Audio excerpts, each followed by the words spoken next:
Assalamualaikum warahmatullahi wabarakatuh. Mohon izin Bapak Agung Riyadi Eskomemkom.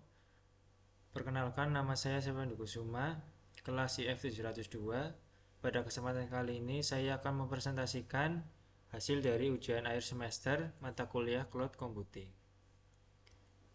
Soal yang pertama yaitu jelaskan istilah sebagai berikut. Yang pertama, Software as Service atau yang biasa disingkat SAS atau SAS adalah model layanan di mana perangkat lunak disediakan dan dikelola oleh penyedia layanan. Serta juga kita dapat mengaksesnya melalui internet menggunakan browser web. Tidak perlu kita repot-repot untuk mengisar atau merawat perangkat lunak di komputer kita sendiri. Semua pembaruan dan juga pemeliharaan akan ditangani oleh penyedia layanan. Sama sepertinya halnya contoh kita menyewa mobil yang selalu dalam kondisi prima tanpa kita memikirkan perawatannya. Yang kedua yaitu utility computing, yaitu model provisioning layanan di mana penyedia menyediakan sumber daya komputasi, manajemen infrastruktur, dan juga layanan teknis kepada pelanggannya sesuai kebutuhan. Penyedianya kemudian akan mengenakan biaya berdasarkan jumlah layanan yang telah digunakan, bukan dengan tarif yang tetap. Seperti jenis on-demand computing lainnya, seperti grid computing, model ini bertujuan untuk memaksimalkan efisiensi penggunaan sumber daya, mengurangi biaya, dan keduanya. Yang ketiga yaitu integrated network, yaitu jaringan telepon digital yang menyediakan layanan suara, data, dan video dengan kualitas yang lebih tinggi dibandingkan dengan jaringan telepon analog. Integrated Network sering disingkat ISDN, menggunakan teknologi digital untuk mentransmisikan sinyal sehingga memungkinkan untuk menyediakan layanan suara, data, dan video secara bersamaan melalui satu koneksi, dan juga memungkinkan untuk mengakses internet dengan kecepatan yang lebih tinggi dibandingkan dengan telepon analog. Namun saat ini sudah jarang menggunakan ISDN karena tergantikan dengan teknologi internet modern. Selanjutnya nomor 2, jelaskan dan gambarkan arsitektur network dari hybrid cloud computing. Di sini ada beberapa macam implementasi dari hybrid computing. Hybrid computing sendiri yaitu model komputasi awan yang menggabungkan private cloud dan public cloud yang saling terhubung sehingga data dan aplikasi bisa berpindah atau dibagi sesuai kebutuhannya. Tujuannya sendiri yaitu untuk fleksibilitas, aman, keamanan, dan efisiensi biaya dan juga scalable-nya. Berikut adalah gambaran arsitektur network dari hybrid computing. Untuk arsitektur network hybrid computing secara umumnya terbagi dari beberapa komponen utama. Yang pertama, public cloud, yang merupakan layanan cloud yang disediakan oleh pihak ketiga dan dapat diakses oleh banyak pengguna. Public cloud sendiri menawarkan berbagai layanan seperti penyimpanan data, pemrosesan, dan jaringan yang dapat digunakan oleh perusahaan sesuai kebutuhan. Yang kedua ada private cloud, yang merupakan infrastruktur cloud yang dibangun secara khusus untuk satu perusahaan. Private cloud sendiri menawarkan kontrol penuh atas keamanan, manajemen, dan lokasi data, sehingga cocok untuk aplikasi yang memerlukan privasi dan keamanan yang tinggi. Lalu ada on-premise, yaitu bentuk komputasi tradisional yang melibatkan organisasi yang menjalankan dan mengelola sumber daya komputasi, jaringan, penyimpanan, dan perangkat lunak pada perangkat keras dan juga server di lokasi fisiknya sendiri, seperti di gedung perkantorannya atau di pusat data lokalnya. Lalu ada konektivitas jaringan yang merupakan salah satu komponen penting dari arsitektur hybrid cloud. Koneksi jaringan memungkinkan sumber daya di beberapa lokasi. Untuk konektivitasnya sendiri menggunakan beberapa teknologi berikut, yaitu ada VPN atau Virtual Private Network, yang membuat koneksi point to point yang aman antara dua titik node. VPN juga membuat saluran transkripsi yang menjaga kerahasiaan data, dan juga identitas serta kredensial akses pengguna yang ditransfer melalui internet. Yang kedua ada Wide Area Network.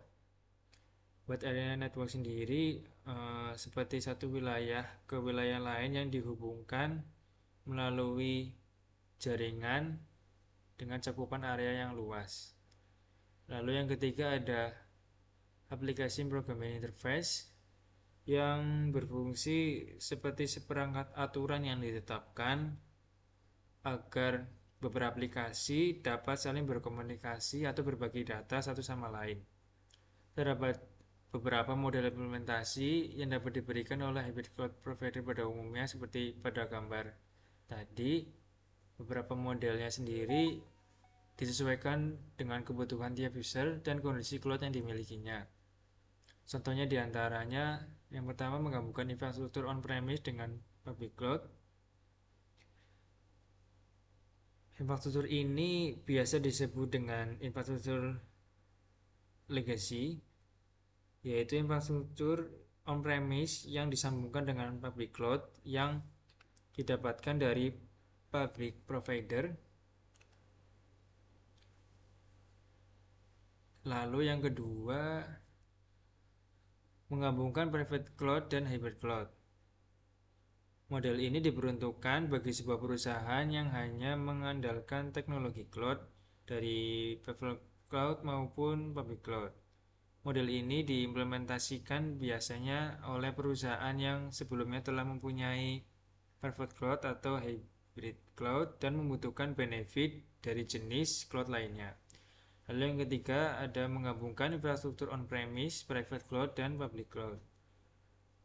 Beberapa perusahaan memilih untuk tetap mempertahankan infrastruktur on-premise-nya atau infrastruktur yang dikelola sendiri dengan alasan yang pertama ada keamanan, efektivitas, dan juga konektivitas. Solusinya yang diberikan oleh cloud provider pada umumnya adalah menggabungkan ketiganya, yaitu on-premise, private cloud, dan public cloud. Ketiganya digabung. Yang keempat ada infrastruktur on-premise dengan lebih dari satu public cloud.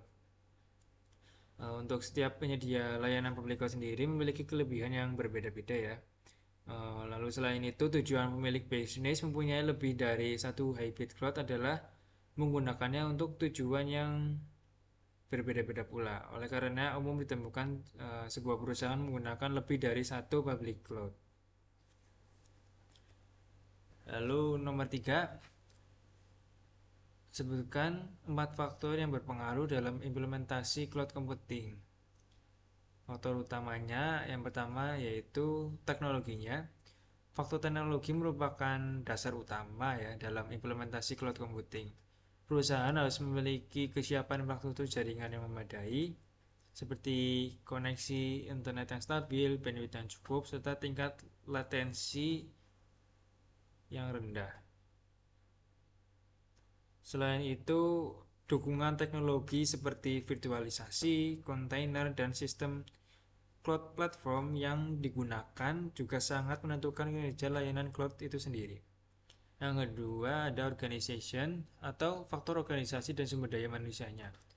Keberhasilan implementasi cloud computing sendiri tidak hanya bergantung pada teknologinya, tetapi juga pada SDM-nya atau sumber daya manusianya. Perusahaan sendiri perlu memiliki SDM yang memahami konsep cloud mulai dari pengelolaan infrastrukturnya hingga keamanan datanya. Lalu yang ketiga ada cost atau faktor biaya dan ekonomi. Faktor biaya sendiri menjadi salah satu alasan utama perusahaan mengadopsi cloud computing. Karena dengan cloud perusahaan dapat mengurangi investasi awalnya yaitu pembelian server dan infrastruktur fisik, lalu lebih dialihkan ke model biaya operasionalnya berbasis penggunaan cloud computing itu sendiri. Lalu yang keempat ada regulation and security atau faktor regulasi dan keamanan. Regulasi dan keamanan merupakan faktor yang sangat krusial terutama bagi perusahaan yang mengolah data sensitif seperti data kependudukan contohnya. Lalu ada data pelanggan dan juga data keuangan. Perusahaan harus memastikan bahwa layanan cloud yang digunakan mematuhi peraturan dan juga kebijakan hukum yang berlaku, termasuk aturan perlindungan data dan lokasi penyimpanan datanya. Selain itu, aspek keamanan seperti kontrol, akses, audit, dan sertifikasi keamanan menjadi penting untuk mencegah kebocoran data dan juga serangan cyber. Selanjutnya, nomor 4. Sebutkan dan jelaskan 8 keuntungan dan 3 kerugian dari virtualisasi dan cloud computing. Untuk keuntungannya sendiri, yang pertama, efisiensi biaya. Virtualisasi dan cloud computing memungkinkan perusahaan mengurangi biaya investasi awal, yaitu seperti membeli perangkat keras, contohnya server, storage, dan juga jaringan. Dengan model seperti pay as you see, pay as you see, pay as you use, perusahaan hanya membayar sumber daya yang digunakannya, sehingga anggarannya menjadi lebih terkontrol dan efisien. Lalu ada skalabilitas dan fleksibilitas. Cloud computing memungkinkan perusahaan menambah dan mengurangi sumber daya komputasinya secara fleksibel sesuai kebutuhannya. Lalu yang ketiga ada pemanfaatan sumber daya yang optimal. Dengan virtualisasi, satu server fisik dapat menjalankan beberapa banyak mesin virtual dan operating system. Lalu ada ketersediaan dan keandalan yang tinggi. Cloud computing biasanya didukung oleh infrastruktur redundan dan mekanisme failover. Jika satu server mengalami gangguan, layanannya dapat secara otomatis pindah ke server lain, sehingga downtime-nya juga akan diminimalkan. Lalu ada ketepatan deployment. Pembuatan server, aplikasi, atau layanan yang baru dapat dilakukan dengan sangat cepat melalui virtualisasi dan juga cloud. Ini akan membantu perusahaan mempercepat pengembangan sistem, uji coba, dan juga peluncuran dari produk baru. Lalu ada dukungan disaster recovery and backup. Cloud computing memudahkan penerapan sistem backup dan recovery. Data dapat direplikasi ke lokasi yang berbeda secara otomatis, sehingga resiko kehilangan data akibat bencana atau kegagalan sistem dapat dikurangi. Lalu yang terakhir ada akses global dan mobilitasnya. Layanan cloud dapat diakses dari mana saja selama kita terhubung ke internet. Hal ini akan mendukung kerja remote working dan kolaborasi antar tim di lokasi yang berbeda. Untuk kerugiannya sendiri, yang pertama yaitu ketergantungan pada koneksi internet. Akses ke layanan cloud sangat bergantung pada kualitas dan ketersediaan koneksi internet. Jika terjadi gangguan jaringan, maka akan otomatis akses terhadap sistem dan data di cloud computing akan terganggu atau bahkan terputus. Yang kedua ada risiko keamanan dan privasi datanya. Meskipun penyedia dari cloud computing sendiri sudah menerapkan sistem keamanan yang kuat dan juga minim risiko, tetapi data perusahaan disimpan di pihak ketiga, yang sehingga diperlukan pengelolaan keamanan dan kebijakan akses yang cukup ketat. Lalu yang terakhir ada ketergantungan pada penyedia layanan.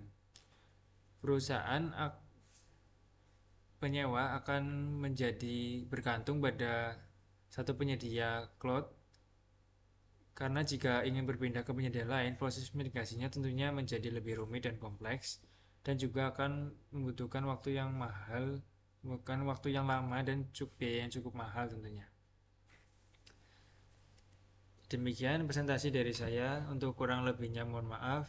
Wassalamualaikum warahmatullahi wabarakatuh.